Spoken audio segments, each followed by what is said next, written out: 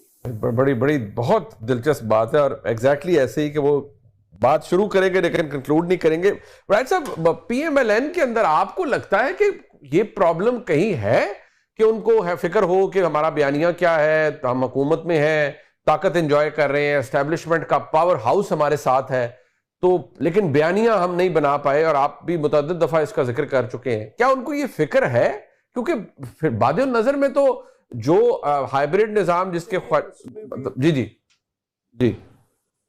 دیکھیں اس میں بھی پرسنالٹیز ہیں نا. مثلا میاں نواز شریف تو ریٹائرڈ پالیٹکس میرا خیال ہے کر رہے ہیں، اگرچہ انہوں نے کئی دفعہ وعدہ کیا کہ میں ایکٹیو ہوں گا، میں یہ کروں گا، میں وہ کروں گا، کیا نہیں ہے انہوں نے ابھی تک. نہ پارٹی کی کوئی میٹنگ ہوئی ہے. شہباز شریف سیاست کرتے ہی نہیں ہے. اب رہ گئی صرف اور صرف مریم. مریم جو ہیں وہ کوئی 100 کے قریب انیشیٹوز تو لے چکی ہیں، لیکن کیا گراس روٹ پہ کوئی تبدیلی آئی ہے؟ یس، ان کے بارے میں گڈ ول ضرور بنی ہے، لیکن میرا خیال ہے پی ٹی آئی کا کوئی ایک ووٹ ٹوٹا نہیں ہے ابھی تک.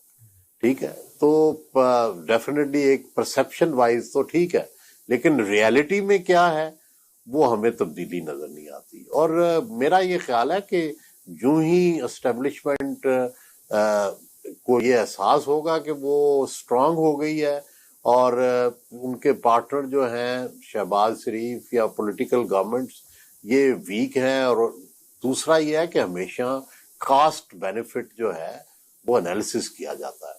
جس طرح نون یہ انالیسس کر رہی ہوگی کہ ہم فوج کے ساتھ ملنے سے ہمارا ووٹ بینک ہو گیا، تو کیا فوج یہ انالیسس نہیں کرے گی کہ نون کو ساتھ ملانے سے ہمیں کوئی پبلک سپورٹ، کوئی ووٹ بینک، کوئی وہ نہیں ملا. ہمیں ایک آلٹرنیٹ پولیٹیکل لیڈرشپ تو مل گئی ہے، لیکن ہمیں جو جس طرح پبلک سپورٹ ملنی چاہیے تھی وہ نہیں ملنی. اور مجھے پتا ہے کہ جنرل عاصم منیر کے جو حامی اس وقت ایک ڈیولپ ہوئے ہیں نئے، جو براہ راست ان کے حامی ہیں، وہ پولیٹیکل جو اس وقت ان ایکٹیویٹی ہے اور پولیٹیکل رادر بے عملی ہے، اس پہ بہت ناراض ہیں. اور وہ یہ سمجھتے ہیں کہ جو نون کو جنرل صاحب کو دینا چاہیے وہ نہیں دے پا رہے.